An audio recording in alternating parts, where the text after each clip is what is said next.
Welcome to Beyond. We're glad to be joined today by Scott Johnson, who's president of Device Alliance and a director at Square One Engineering. Welcome, Scott. Ben, pleasure to be on.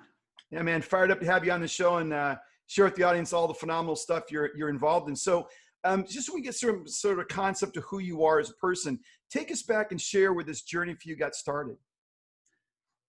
Yeah, great question. The son of two educators. My mom was a teacher, my dad was a principal, and moved out here to Orange County, so born and raised.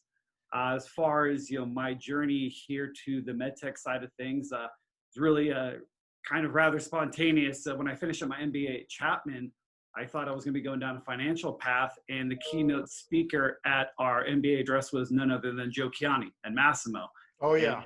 And I'm sitting there in the audience and thinking to myself, wow, medical device would have been great to get into. Like, why didn't I think about this option?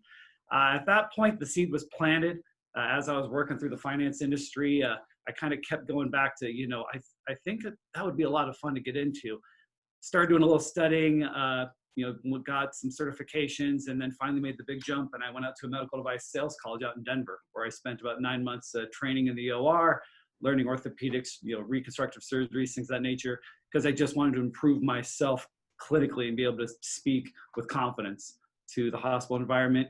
And then to make a shift into that, when I got my first job at Massimo, I ended up, I had just left being president of the Chapman MBA Alumni Association. I said, what other organizations can I get involved with?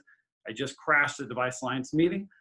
It was for executives only. And I walked up to the then president, Kevin McNerney. I said, how do I get involved? I want to be a part of this group. He goes, well, it's executives only. I said, well, I'll be an executive someday. And he just kind of looked at me like, who the heck is this kid, right? So that was roughly about 4.5 years ago. And now here we are today, and Device Alliance has just been an absolutely huge component in my life as far as my professional success and just being involved with this community.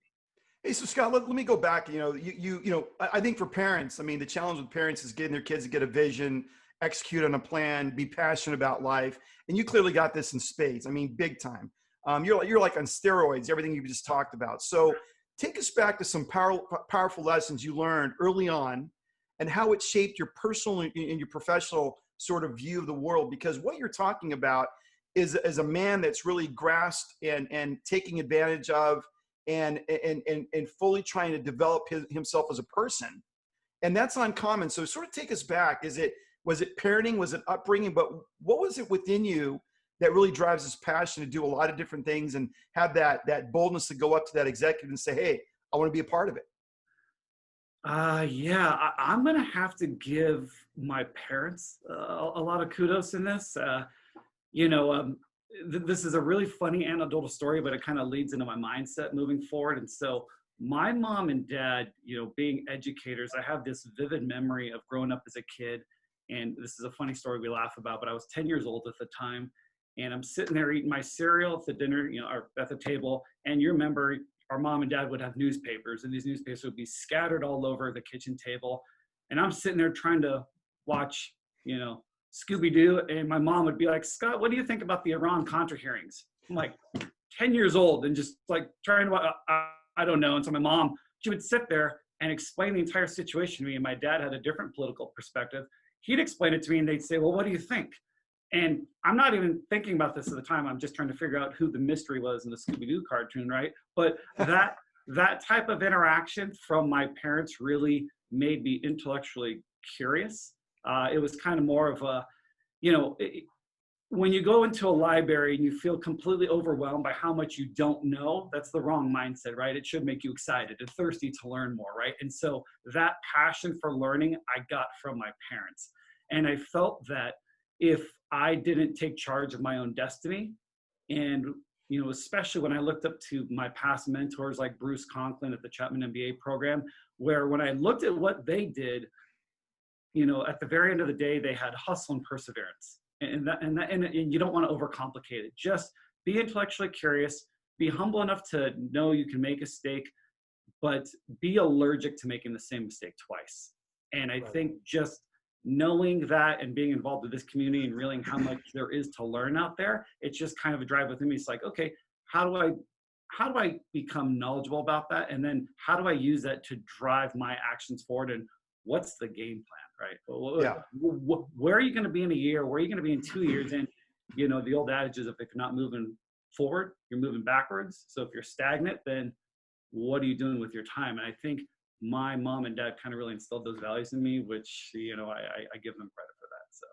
Yeah, what you said really struck a chord, because the idea of learning and growing and developing, and the reality is, as you get older, the older you get, the more you realize you don't know. And it sort of gives me that visual image of the rock called Earth flying through space in our galaxy in the solar system as sort of a lone little speck, has some light by the sun. But the reality is it's sort of analogous to a black hole. That being, the older we get, the darker it becomes in terms of what we don't know. And the light sort of fades, even with more we learn, the more we learn, the more we realize we don't know. It's really humbling. And I like that perspective, that the joy in life and the passion in life comes in our own personal growth and our own personal knowledge, not for ego's sake, not for who we can impress, but for our own development, our own sense of self, and hopefully reaching in our own way, our own mastery level, right? So as I looked at some of your progression going to, as you're going through your education, you went to Cal State Long Beach and you pursued a degree in marketing. So given all the options at a college as to what you could pursue, what struck you about marketing that you wanted to take that dive and get that degree? Yes. I was working in a central marketing division for Marriott at the time. And so I was helping to oversee, regional, national campaigns. We oversaw, an entire central marketing division that ran for Marriott's timeshares. And so I was able to learn back of the house operations, front and sales. And I think, when you're early on in your career, you don't necessarily know exactly what you like, but you know what you don't like, right? And so I started realizing, hey, I'm having fun. This is like really good, right? So I got the marketing degree to strengthen my overall knowledge and my strategic outlook with working at that, with Marriott, which was a fantastic learning experience.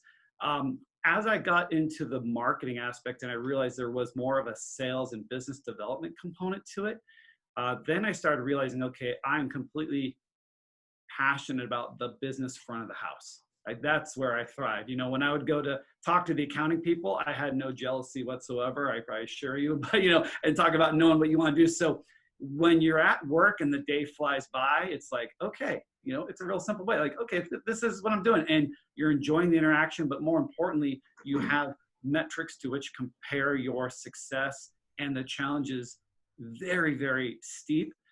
It gets me up out of bed in the morning. And so marketing was just another way back to the education component of how can I master this subject matter, and how can I be a value add to a company I go to work for, and more importantly, pay it forward for the team that I'm going to be a part of and leading.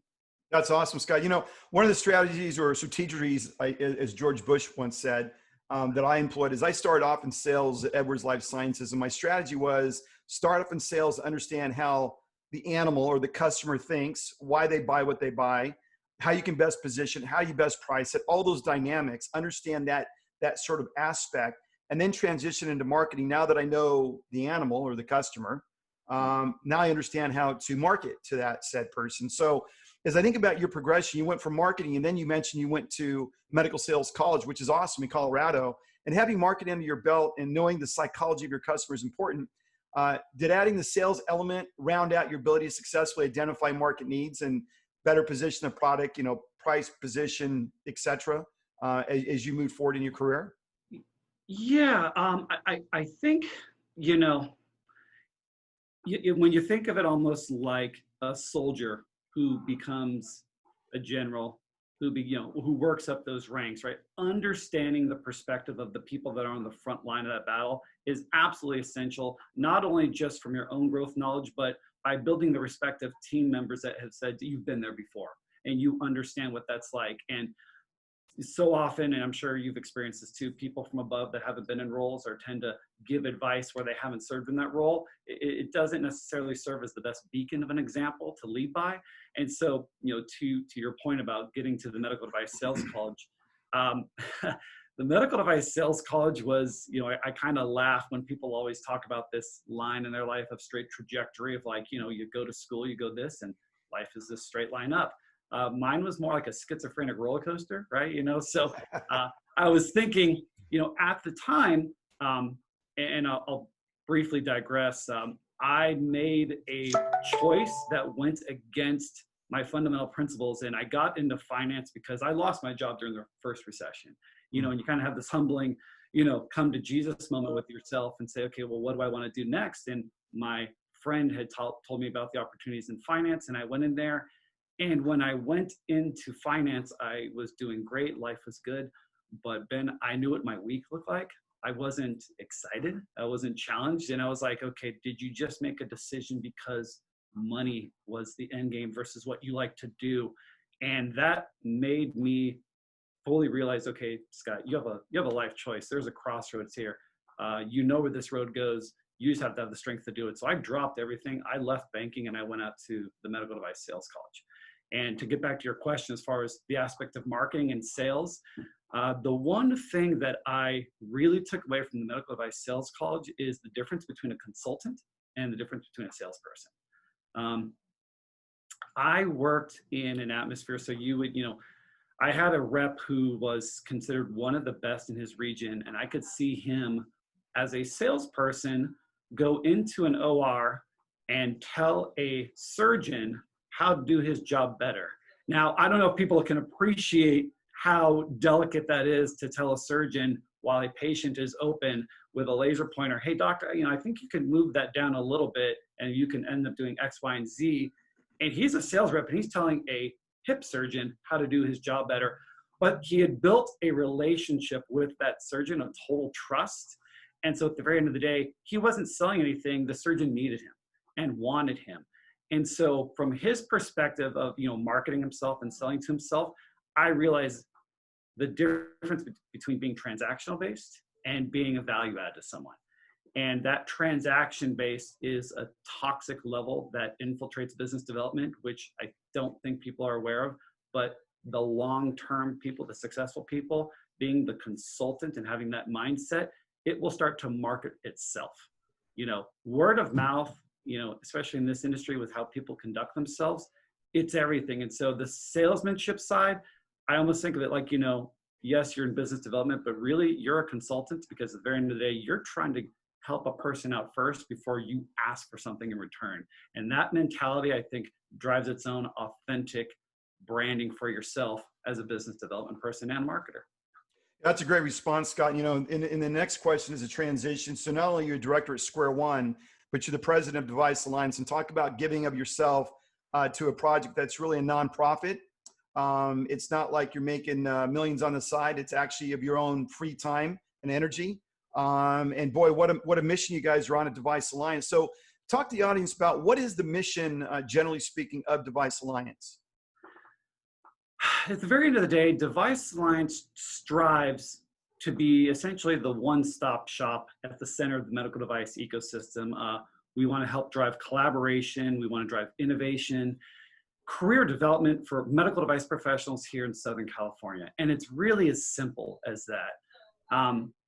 The biggest, you know, to me, the biggest opportunity we have at Device Alliance is, you know, there was, when I initially had gone to Device Alliance and I met the executives, and I know you've had a good conversation with Travis Smith, our former president, about how the organization changed. And if people haven't seen that conversation, you know, between you two, I'd highly recommend people check that out.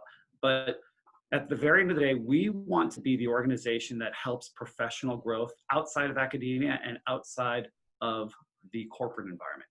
Because, you know, Ben, there is such a wealth of legacy knowledge that is out there that is just not readily available to the next generation of leaders. You know, the more that we worked with our corporate partners and the more that we worked with our strategics, we found there was 3 big pain points that we have. And real quickly, I'll just to give people a sense of the scale and scope of the opportunities here in Orange County.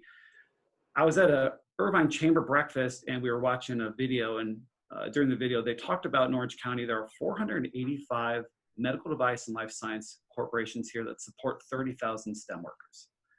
Now that level of concentration, I don't think we truly tend to appreciate the magnitude of that, because if we're not the biggest in the US, we could be the biggest in the world from medical device focus. And thinking of that and thinking, okay, these corporations now, they have pain points of leadership development, they have pain points of project management and communication skills. And they would tell us, frankly, yeah, these are things that we often struggle with. What if there was someone else who offered that opportunity to teach that? And Device Alliance is trying to fill that void. And so, to kind of give you a big scope of that, that's the way we look at it, through intimacy, through relationships and professional career growth. That's the impact that we want to make on the next generation of medical device leaders. So with all those thousands of STEM workers here in Orange County, and if they're first learning about Device Alliance, as a medical professional, what is the advantage of becoming a member of Device Alliance? Well, I'll share with you my own story. And it's been a story that I've heard many, many times over from our surveys that we do with the community and from, just the typical things that I have. And the biggest advantage to becoming a Device Alliance member is there is a level of intimacy and a level of connection with this community that I have experienced nowhere else inside my experiences. So when I was in the finance world and, I would work with Chapman MBA programs, you go to Mixer, there's just a different level of interaction and relationship between these people. But from the first day I stepped in Device Alliance, I couldn't believe the axiom of paying it forward that everyone embraced. Everyone was so eager to help. My first conversation I had, Mark Bellotti, who ended up kind of mentoring me in a way, what can I do to help you? What are you interested in? Let me introduce you to someone. And it was almost like, the openness and honestness and just eagerness to help was so authentic. I have had over, 50 members, in the past year come up to me and say, Scott, if it wasn't for Device Alliance, I wouldn't be here in my career. And just to not only, talk about some things that are kind of relevant, obviously during this job market, there have been really, really close friends of mine that have lost their jobs. And the first place they came to was they said, hey, Scott, here's my situation. And I've had Device Alliance members immediately reach out to them to help them out. And, they will call me back and, this is just kind of what we do.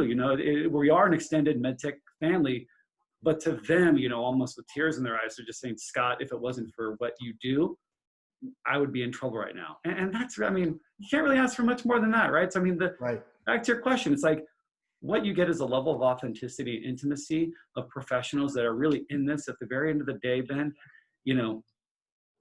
They say taxes and they say, death are the only certainties, but I would add one more. We're all going to be patients, and one day, every one of us, including our loved ones, are going to be patients. And if you think about your desire to want to help people and be part of a medical device community that helps patients, your heart and your mind's in the right place. So how do you become the best at that? Learn from a community of experts and reach out to them for relationships and help make you a better person. Yeah, and the other thing I'd add to that's a great points you've made. And the other thing I'd add is I think it's tempting when you're in a job, and certainly with COVID and the dynamics on the economy, there's tremendous pressures, a lot of unemployment.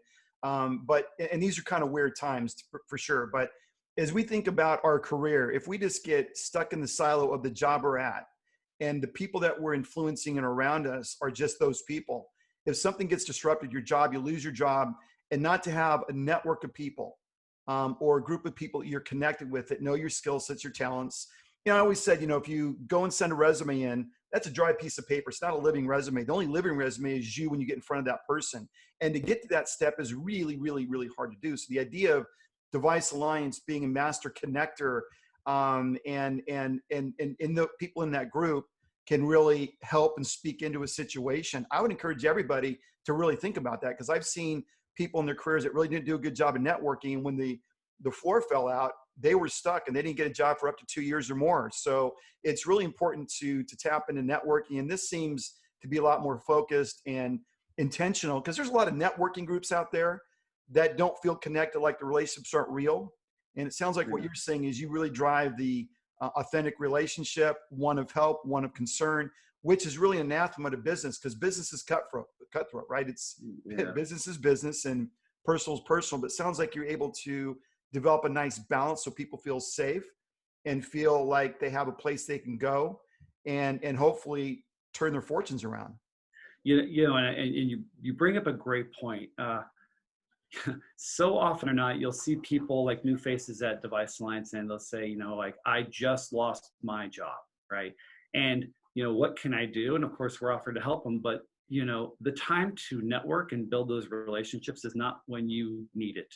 It is truly, you have to plant seeds, right? You have to get yourself out there. You have to be ingrained. And so when those things happen, you're already prepared and people know you and you already have yourself branded. And, it's Ben, from my mentors and the people in my past who I saw succeeded, they did all of those things.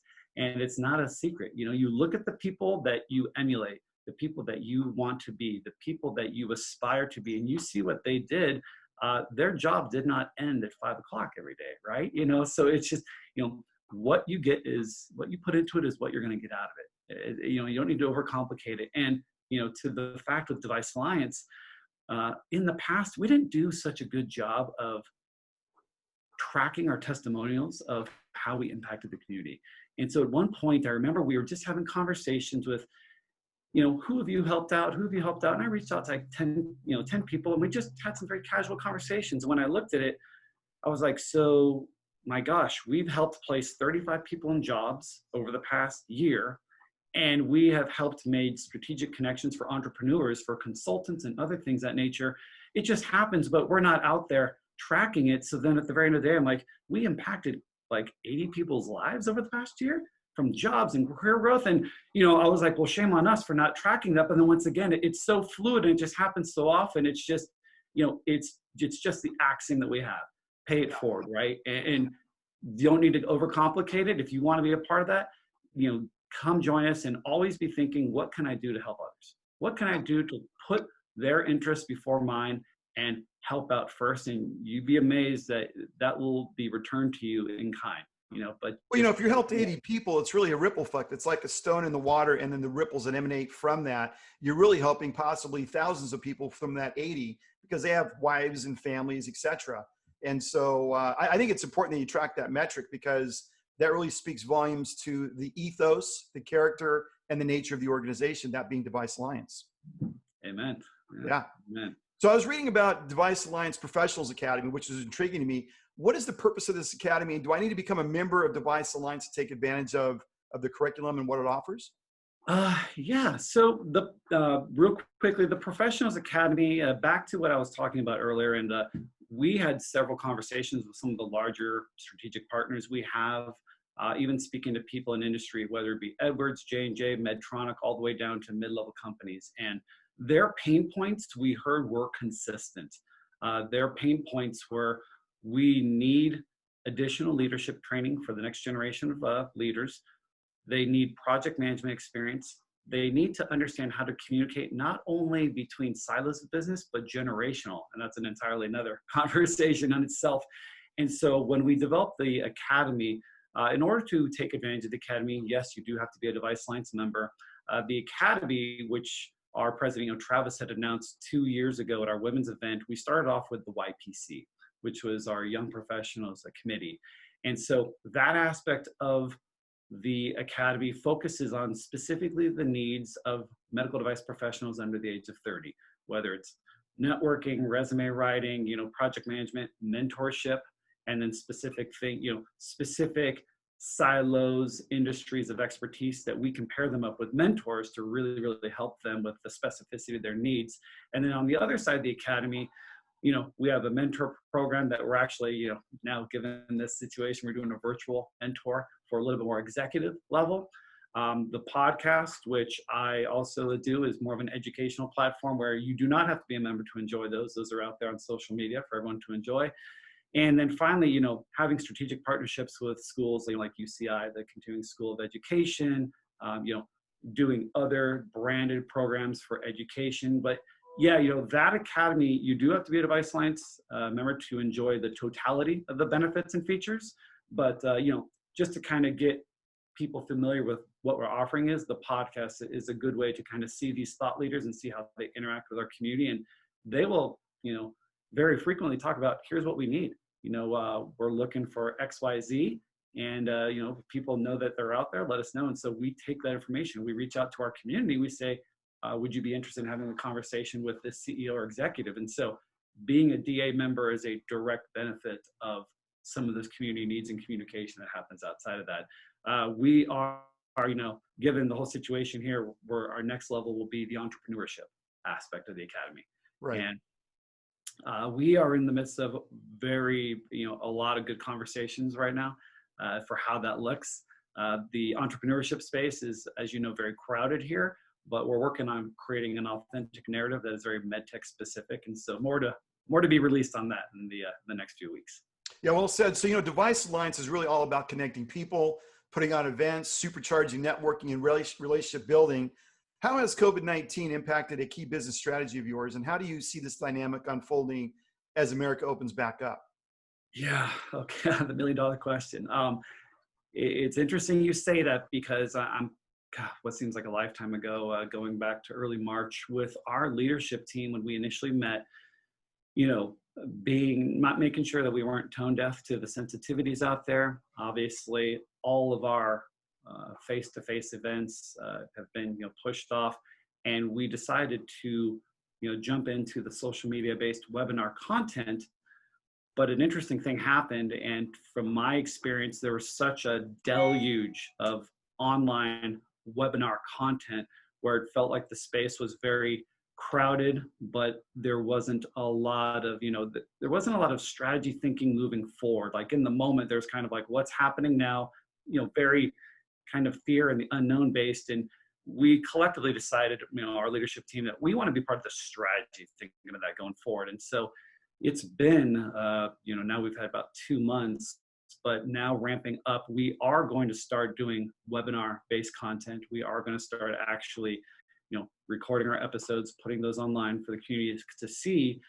But to your question of how does that look for us going forward, there has been a robust amount of medical device leaders that have reached out to us that want their voices heard. So that's been fantastic. I mean, next week, we'll be having an interview with Warren Faust, the president of J&J Vision, and some things of that nature. And so what's been fascinating is the focus on the entrepreneurship side of things, because as you know, in the cardiovascular, the telemedicine, telehealth, and even the diagnostic space, there's just been a lot of fantastic conversations that we want to really kind of focus on. But then the unique challenge, how do you create engaging webinar-based content to where you're not just sitting watching someone speak, but it has the feel and the dynamic, intimate nature of like one of our events? And that I have seen webinar events that have just been, where it's almost like in class, where it's just somebody talking to you and the people's faces aren't there. You have a bunch of initials on the screen. And I always felt there was like a missed opportunity there. But as we've worked with some strategists who do these things, I've seen webinar events with up to 600 people have a feeling of intimacy like I was at an event, whether it's breakout rooms, whether it's making sure that everyone has their camera on, right? So that as you engage, where there's breakout rooms where you can still connect with people, but then go back to the larger speaker and, raising hands and things like that. And so, yes, it's not face-to-face. There is a little bit of that challenge there, but there is such a thirst right now for that connectivity to our community and to the people and to see what opportunities are out there. We're essentially thinking of that strategy moving forward. And then, it's like the unknown unknowns, Ben. That's like, who knows? Next week, I mean, who knows? As much as I would love to say we're going to have large scale gatherings by the rest of this year, it's just at this point, my fingers are crossed, so we just kind of take it 1 week at a time and just move from there. Yeah, I think when you come to webinars and putting together events, you got to have a guidance system. It's just like a missile. Missiles are intentionally directed towards something, in this case, a strategic outcome of the meeting. So I think it's important when you put these things together, and this is sort of, hyperbole at some level and sort of firm grasp on the obvious at another level, is you got to have a plan and a program and very clear objectives for those meetings. And again, I'd call it a guidance system. Like, what's the purpose and how well laid out and designed is it? Because you're right, there's a deluge of information and content online, not all of it healthy or helpful. But I think people engage more if it's, and remember, we're all driven by our monkey brains, right? The monkey brain drives the cerebral cortex and everything has to process through there. So at some level, you have to have the clickbait to get them interested, and that there's something in it for them. And then when they get there, it's got to feel like it's well organized, crisp, clear, and to the point. Because for me, I don't stick around too long if it's not sort of organized in such a way. But I really commend you guys for thinking about that way and really trying to impact your members while you can't see them face to face. So there's some headlines today that are maybe not surprising, shall we say, but there's a record 103,450,000 people in the US not in the labor force. There's 20.5 million jobs that vanished in April alone, and the unemployment rate is 14.7%.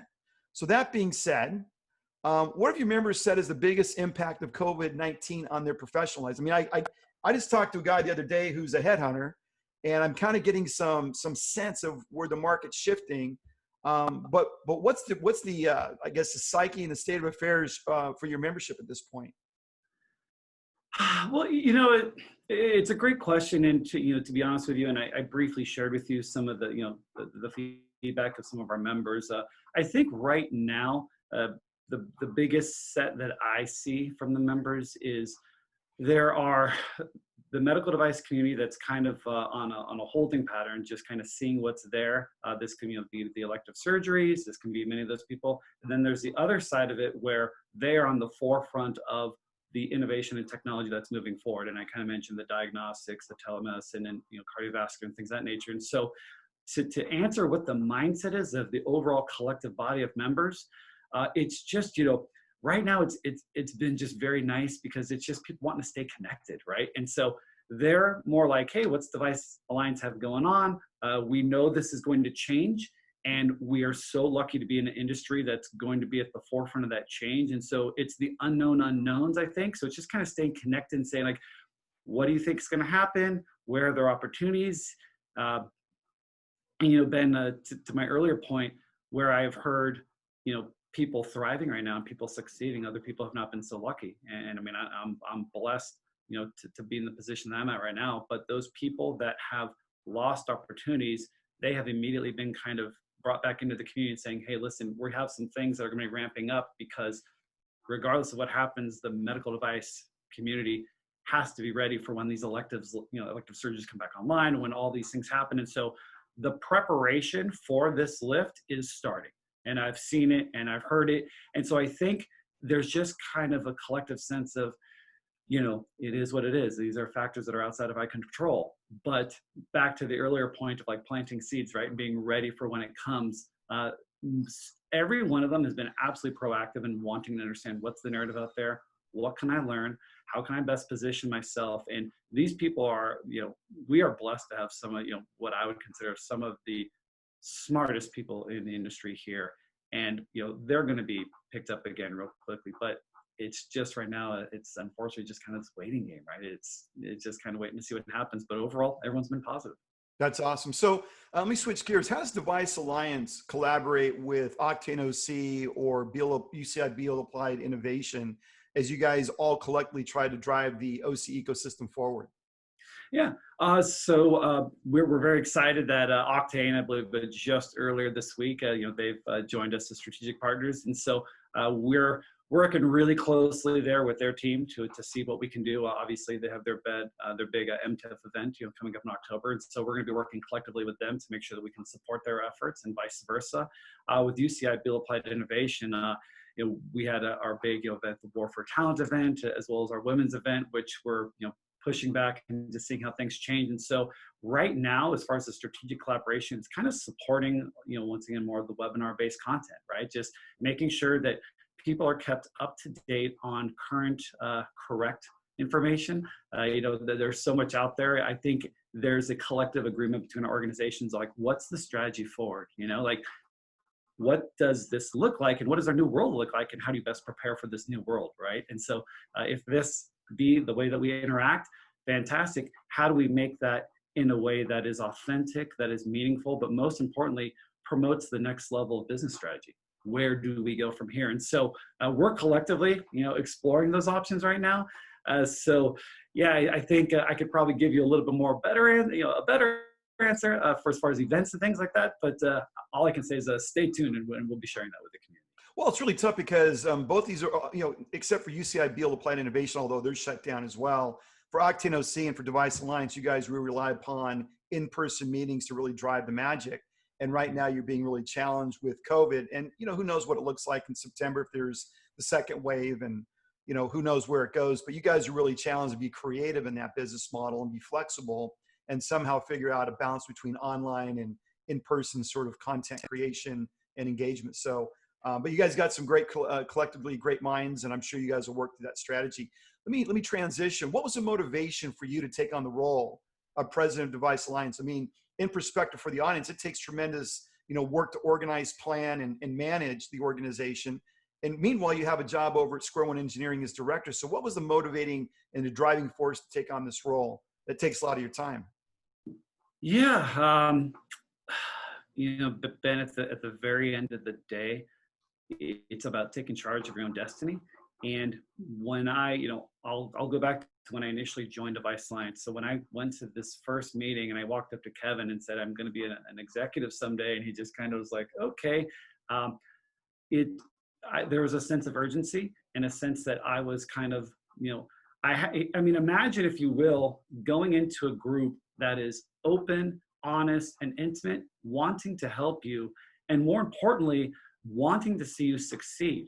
And now that's something that's authentic. I promise. I've been in, back when I was in my finance days, and you go to groups, it's a pirate meeting, right? It's everyone's out for their own, right? But for someone to actually be concerned and authentic in their care to want you to succeed, like, that is so grateful. How can you not pay that? It's uncommon, Scott. Let's be honest. Right? I mean, Absolutely.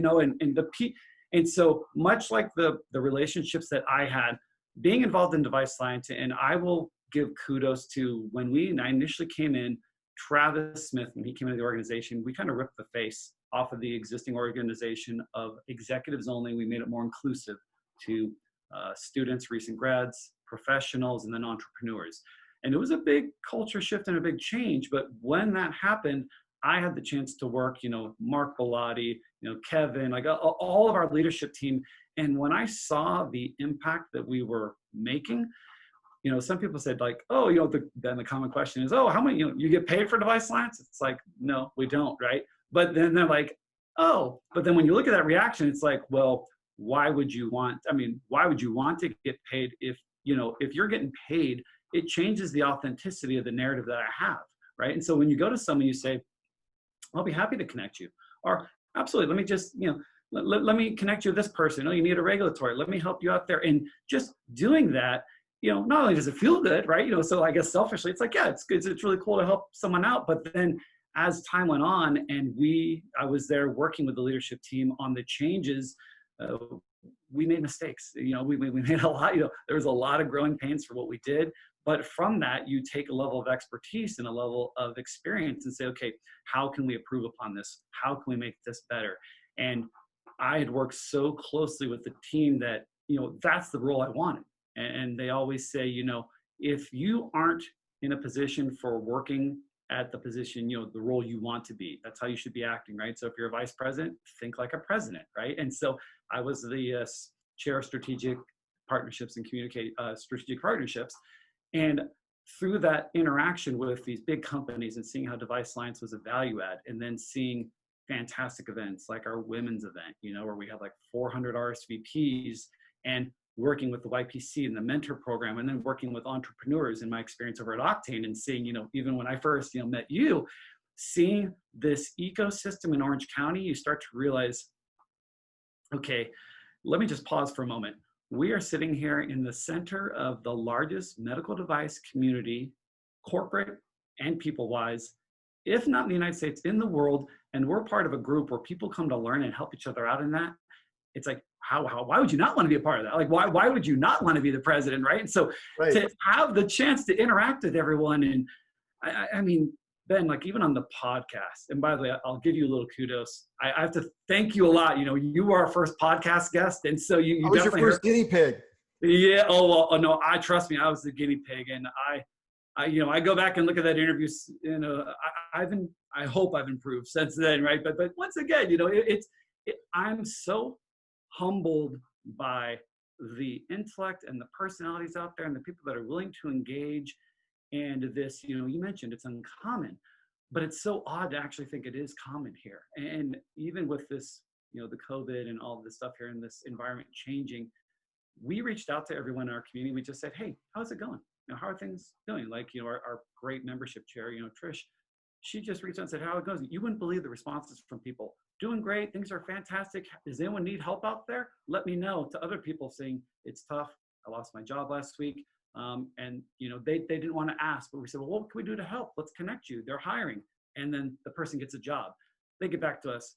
Oh my God, thank you so much. This is fantastic. Right. And so it's just that feeling, and to be lucky enough to be supported by an amazing leadership team that cares, and everyone has got skin in the game and they want to see this. And at the very end of the day, you're right. No one's getting paid, but you know what? It helps to let people understand that authentically we want to help. We're not trying to be transaction based. As I mentioned earlier, we're trying to be a part of their lives. And, the best thing I can remember from a survey that we gave to our community is, my good friend Mo, he came up and he said, for the value I get from Device Alliance, I can't believe that you guys only charge so much for a member. Like he said, this relationship, I mean, we're now going on 10 and a half years old. He goes, this has paid for itself in spade. And, you and your team are authentic. And I don't think you can ask for a better compliment to that. And so as far as to be the president of that, I'm just lucky and I'm humble. So Scott, I'll give you a secret why I think Device Alliance is really connecting with a lot of the members and hopefully soon to be new members, is if you think about corporate America, pick any corporation in some level starts, although they tend to be flatter. There's a lot of slogans. There's a lot of hot air that comes from the executive teams about what they want to do and their virtues and their virtue signaling. And this is the environment and this is the culture. But underlying it all, the people that work there know the real skinny. They know the real dynamics and the real politics. And the real politics are, you can't speak your mind. You can't speak your truth. And it's a shame because I don't know if you've heard of the concept of the cost of quality, but I was at a company one time, Milliken, which won the Malcolm Baldrige Award in '89. And the cost of quality is somebody at the lowest levels identified a process that was inefficient, and this company would celebrate it, right? And if you're not willing to let people speak into it, and you got this really rigid political structure that's sort of a caste system, people aren't free to speak. People aren't free to be themselves. They got to suck up and bear it. And I think when you go to Device Alliance, the opportunity is a real authentic experience where no one's going to chop your head off. No one's going to try to take you out. They're really a supportive group. So it's almost like and not to be trite, a therapy session at some level, right? And I wouldn't discount that. The idea that you can go there and you have a listening ear that actually cares about your plight, cares about your situation, or gives you insights you otherwise wouldn't get. Because the other pet peeve, and you heard me speak about this, in corporate America, the way executives protect their jobs is they don't tell the people that work for them how to do their job. If I'm a VP and I got directors working for me, I'll keep it very vague, right? I'll keep it very sort of unknowing, because that protects my fiefdom.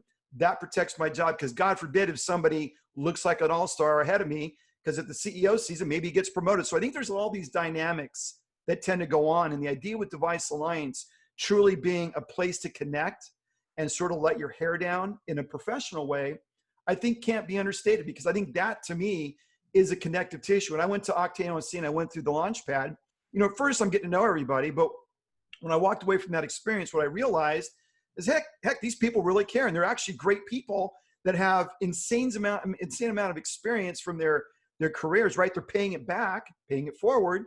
And that's uncommon. That's why I use the word uncommon, because we all know we can all put on the happy smiley face, but at the end of the day, if you're able to tap into people's brain about what they really think, I think most CEOs would tremble with fear.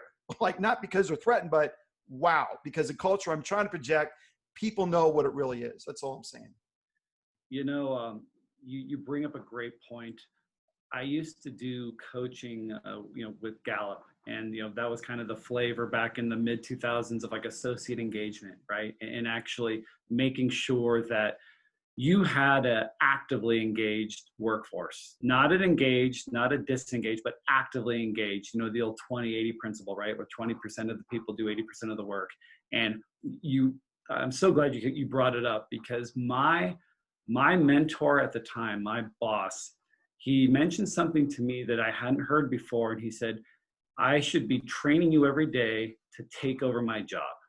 And I just hadn't heard that before, but the mentality was, if I help you become better, you're making my job easier, but ultimately someone will notice that from above, and that will work. Now, in a corporate structure, does it always work? Of course not.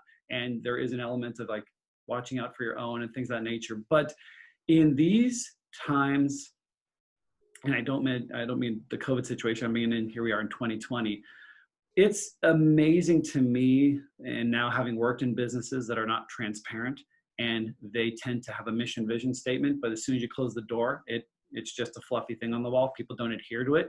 People can read that. People are not, people are not dumb. They see what's happening, and always acting like you're on stage, as far as a manager, a boss, whatever you do, you are always being not watched in a sense, but you're always being looked upon like, do you actually follow those things? And so it's a shame that some corporations, adhere to that. And I could tell you from my feedback, the medical device industry has like slowly been getting into that space, and they're getting better at it. But because of the siloing of departments, whether it's, does the marketing department talk to R&D? Do the sales people understand the engineers?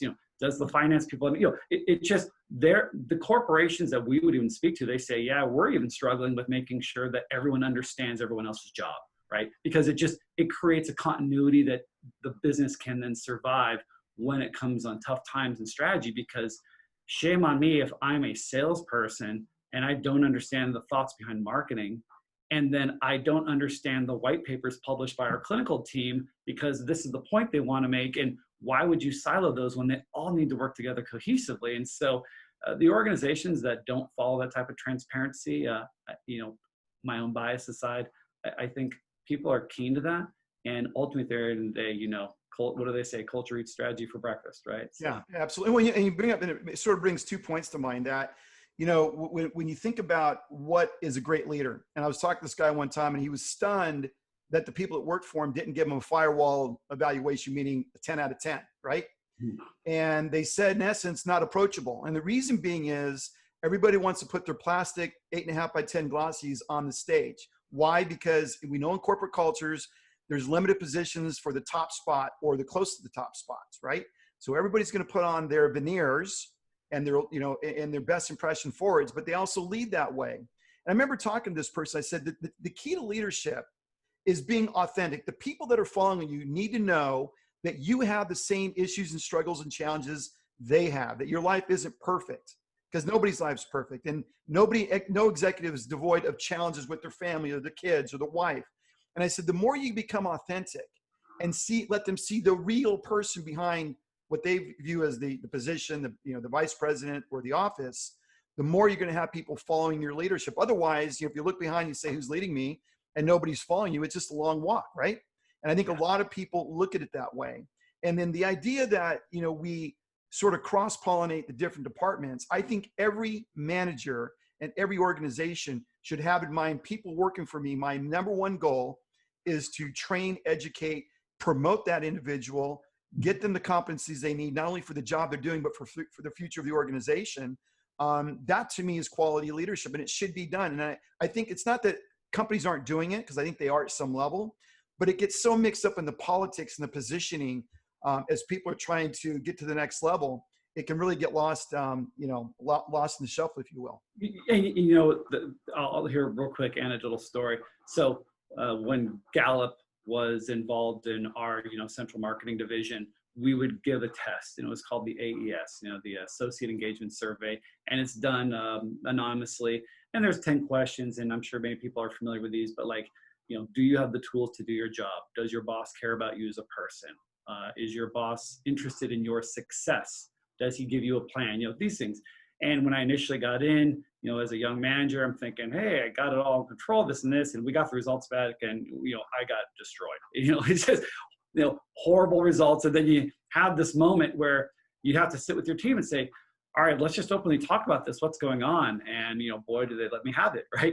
So it's like, here's what it is. Here's what it is. And so when I just looked at okay, so a couple failures on my part that I really learned from is that one, don't, just because you see the world a particular way, and I'm very logical and I'm very driven, that does not mean that 75% of the world sees the way that you do. And you have to acknowledge their perspective, whether their personality types or their styles. And it's just going to help you become a more effective communicator and realize that, look, it's not always your way. It's not that you have quote unquote weaknesses, but you have areas where you're going to have other people where that's their wheelhouse. Let them in, like help give yourself a broader perspective. And, by opening the doors and just kind of honestly saying, what can I do to change? What can we do to make this better? Within a year, the department I worked in, we turned around and we had the highest scores in the division. And so then the upper management team comes back and they go, Scott, this is incredible. We can't believe, you work in a customer service department, but yet you have the highest associate, satisfaction scores. And it wasn't rocket science. It's like, it was just transparency. I just said, hey, listen, we're doing bad at this. What do I need to do to change this? And then having, putting your ego in check and saying like, okay, maybe I'm not the best person to oversee this. Someone else can bring a different perspective and I can use their strengths. We can use our strengths together to create a better cohesive messaging and understand that, look, I'm not good at this, but I need to improve myself. And it was just, then it wasn't rocket science. It's just being authentic. At the very end of the day, it's like, okay, just do what you can do. Yeah, but Scott, that's simple, but ego gets in the way of better judgment 9 times out of 10. And that ego thing, to your point, you really got to check and stay humble, because that's where you get the growth from. I mean, as we're trying to position ourselves in a corporate structure, the more successful people become, I've noticed their ego rises accordingly, right? And they just get out of touch with reality. And their identity then is tied up into their perceived success and what they've accomplished. And the reality is, as I'm running startups, it's all about the team. Forget about me and what I think I know. I don't know half as much as the team around me knows in their specialties, whether it be regulatory, R&D, you name it, marketing, sales. It's really important to really surround yourself by those people. So recently you started a MedTech podcast. And I know I had the privilege of being on it. Really enjoyed that time. And by the way, you did a phenomenal job, in my opinion, with the questions. You had a great setup. So talk to us about what this is and what the focus of the podcast is. And of course, how can people connect to it? Where can they find the MedTech podcast? Yeah. So the genesis of the idea was, my old colleague, Creighton Janney, who is a YPC member, and him and I am a, confessed podcast junkie. If I'm not reading or, if I'm on a hike or whatever, I go through my podcasts, I burn through them really quickly. And I'm just, it's back to my analogy about the library. It's kind of, when you walk into a library, you're more or less humbled about what you don't know. And then getting back to this ecosystem here, how many experts, KOLs, just a wealth of legacy knowledge is out here that's not being transferred to the next generation. And you start to think, well, wow, this is such a shame. What if we did this? And, playing around with some ideas. And then when you start looking, and we were doing some research, and there's over 75 podcasts on walking, where I'm like, okay, well, if there's podcasts on walking, we can have a podcast on medical devices, right? And so when it initially started, it was more or less me taking the audience on a journey of someone who is just being exposed to something at a new time, much like a device science meeting. So if I were to meet, let's say, a vice president of regulatory, that's a huge learning opportunity for me. I don't come from regulatory. How does regulatory impact compliance? How does it impact the process of medical device product development? Well, medical device, the level of knowledge, the depth of what it takes to create a product, which I'm learning every day, and then how that product goes out into the market and how that impacts healthcare economics and how this drives the next level of innovation from people like you on that. So it's so deep, and it is such a wide level of knowledge. I thought, we have to get this recorded. We have to get this somehow to the next generation of leaders, and even to executives that want to learn best shared practices. And so that's where it all started from. And so I kind of approached it like, maybe I can be a tour guide a little bit into these realms, these specific things for OEMs, and talk to different levels of expertise. But at the same point in time, Ben, much like you do a great job on your show, there's a level of intimacy, right? Tell us about your background. Where do you come from, right? What was it? Because I think so often, more than not, there's a preconceived notion that this person went to school, they graduated, and they said, I'm going to be a CEO at J&J, and then it just da-da-da-da. But I mean, life is so much more messy than that, right? It's just, and just hearing their stories and hearing their passions, what drove them. I mean, that, and creating that intimacy with our community, And then more importantly, when these people talk about what they're doing, then our community reaches out to them on social media and they said, hey, we understand you're doing this. Like, let's have a conversation. So I'll have a lot of podcast guests call me up after and say, Scott, if it wasn't for you, I would have never met XYZ. And now here they are working on our team. And this is fantastic. This exposes us to this new realm. And so all of a sudden we started to kind of get momentum where the first few episodes, we would have a couple listens. And then, now we're getting a healthy amount of listens and on iTunes. And I think, the last time I checked our numbers, I think we were, from a numbers perspective, ranked #1 in the world for medical device podcasts. And there's quite a few out there from a biweekly perspective. And so what it lets me know there's a need. It lets me know that there's a hunger.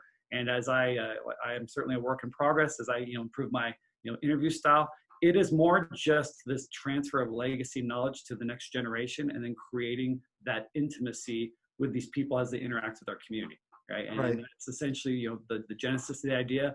Hopefully, it's where we want to go with it. And as it evolves, we're certainly looking at changing some formats, and, as things change, maybe thinking of it more like recorded episodes with potentially, presentations and things of that nature. So we're exploring various options because although I'm like my bias with podcasts, I'm starting to realize now that there is a whole nother subsector of our community, whether it's contract manufacturing, that says, Scott, I want to dive more into that. How did they think about that? How they go about that? And even the entrepreneurship space, which is a whole nother conversation, but yeah, just the innovation there alone. We're happy to be a part of the conversation and add to that going forward. That's fantastic. So what is your vision for 5 years down the road for Device Alliance? What will it look like? Wow. If I were to say, that's a great question. So in 5 years from now, ideally in 3 years, someone will want to come in and do a better job than me and kind of, kick me out to pasture and elevate this. But in 5 years from now, when you think about the change and the rapid nature of now the medtech industry being at the forefront of the opportunities, right? For Orange County, I think that Device Alliance has positioned itself to be the largest association of nonprofit medical device professionals here in Orange County, simply supporting the ecosystem. Our mission and vision is authentic, and I think it needs to stay the same. It needs to continue along that legacy plan of creating the next generation of leaders. And I mean, ideally, I would love us to, someday when we sit there and we say, hey, we have 1,000 members and our average meetings look something like the MedTech Mega Mixer, right? With 300 or 400 people involved. The collaboration aspect of it is just, I don't want to complicate it. I think that's just the most important thing. I see Device Alliance in 5 years being much more engaged as a part of the entrepreneurship community. There's an interesting trajectory, and I'll share with you briefly. We did a survey a while back ago on the Device Alliance members, and the average member carried about 30 years of medtech experience. And it was across various silos. And there is a fundamental change that's happening with the students and recent grads that's been different in the past. And the difference is, in the past, the mentality was when you got out of school or when you entered the workforce, you had to go to the big corporation to get that big resume job, right? I need XYZ on my resume. And there has been a paradigm shift to where now these graduates are saying, I want to be part of a startup. I want to be part of a small company. I don't mind doing the business plans. I want to get my hands dirty. The PhDs that I have worked with and I've mentored, it's interesting. They almost feel not adequately prepared because they wish they could understand the business. Not just the science, but they said, well, how do I be a value add in this ecosystem to when I leave corporate, how do I jump into the startup space, right? So we have many people that were executives for many years that now run consulting firms, and they're thinking that the next generation is going to follow a similar path of be 30 years in the big corporation, do that. We're not seeing that. But we're seeing this robust entry level into the entrepreneurship side, and especially the mid-level. And so getting back to your question, what does it look like in 5 years? I foresee our community growing at least 4 to 5 times. And I see an interconnectivity between not only the corporations, but the universities, UCI and Chapman, in a way that we are going to be consistently looked at as a value add for people that are looking for resources to help their company out. mean, forgive my stream of consciousness here, but when I looked at some of the cost and the difficulty of finding med tech talent here in Orange County, it was rather shocking to understand how much money is spent keeping talent, but reducing the attrition, right? And making sure that those efficiencies are running at a high level. These companies often come to Device Alliance, they say, hey, do you happen to know someone? And we do. And chances are, if there's someone there and they've mentored with someone at that company, they go, that's the person we want because they already know them, right? It's the intimacy, it's the family. And so if we can get to a space where Device Alliance is looked at as the place to not only grow professionals, but to find them, I think we've done a good job. Yeah, you're saving hundreds of thousands of dollars the bottom line on headhunting fees. So that's phenomenal. So as we conclude this, where can the audience learn more about Device Alliance and become involved? Well, obviously, you can go to our website, devicealliance.org. My contact information is on there, and I encourage anyone, if they would like to reach out to me, they can reach out to me also on LinkedIn, Scott Johnson MBA. Happy to answer any questions. And as we, and a quick plug here, we have a big event coming up on Thursday, May 21st. We're going to have the president of the Medical Device Manufacturers Association, Mark Leahy from Washington, D.C. He'll be giving a webinar talking about the legislative changes that are going to be impacting us from a national level and also from a regional level. So there's a good event to kind of get a little bit of a taste and flavor for what we're doing. And also, like I said, it's kind of like the Cheers atmosphere, right? Just feel free to reach out to me. Go to our website. We have a membership portal. You can kind of see many of the features and benefits there. And please, just feel free to go to the website and reach out to me, and we'll go from there. Awesome, Scott. Hey, man, thanks for coming on Beyond and sharing your story and your journey and your passion. Hopefully we can get more people involved with Device Alliance. Ben, like I said, I owe you a bit of thanks, not only for being our first guest. You were my first company that I overviewed when I was back in my job at Octane and looking at the entrepreneurship, and you've certainly taught me a lot. And so the pleasure is all mine. I'm humbled to be a part of the program. Thanks, man. Talk soon.